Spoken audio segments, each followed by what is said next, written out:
নেদারল্যান্ডসকে রুখে দিয়ে প্রথম ম্যাচেই নিজেদের শক্তির জানান দেয়া জাপান এবারে বড় জয়ের স্বাদ নিল বিশ্বকাপ মঞ্চে। আজ তিউনিসিয়াকে 4-0-তে বিধ্বস্ত করে নকআউট পর্বে যাওয়ার স্বপ্ন জোরালো করেছে এশিয়ার পরাশক্তি দলটি। 2 হারে বিদায় নিয়েছে আফ্রিকান ইগলরা।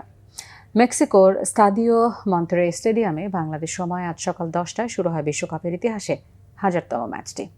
মাইল ফলকের ম্যাচে 4র্থ মিনিটে গোলের সুযোগ তৈরি করে সুইডেনের বিপক্ষে 5-1 গোলে বিধ্বস্ত হওয়া তিউনিসিয়া কিন্তু হানিবালের মেসব্রির বাঁকানো শট বেরিয়ে যায় দূরের পোস্ট ঘেঁষে। পরের মিনিটে এগিয়ে যায় জাপান, গোল করেন দাইচি কামাদা। 10 মিনিটে ভাগ্যের ফেরে ব্যবধান বাড়াতে ব্যর্থ আয়াসে ওয়েদা 31 মিনিটে স্বস্তিতে ভাসান জাপান শিবির। ডিবক্সের বাইরে থেকে আড়াআড়ি শটে ঠিকানা খুঁজে নেন ফেইনিউর্ড স্ট্রাইকার। 69তম মিনিটে ব্যবধান আরও বাড়ে।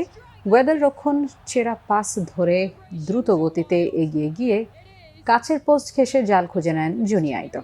83 মিনিটে ওয়েদা হেডে স্কোর লাইন 4-0 করেন। বিশ্বকাপে নিজেদের সবচেয়ে বড় ব্যবধানে জয় মেলে জাপানের। 2টি করে ম্যাচ শেষে এফ গ্রুপে নেদারল্যান্ডস ও জাপানের পয়েন্ট হলো সমান 4। দুই দলের প্রথম ম্যাচটি 2-2 ড্র হয়েছিল। গোল ব্যবধানে গ্রুপ শীর্ষে ডাচরা। সুইডেন 3 পয়েন্ট নিয়ে নকআউট পর্বের আশা বাঁচিয়ে রাখলেও 2বারে বিদায় নিশ্চিত হয়েছে তিউনিসিয়ার।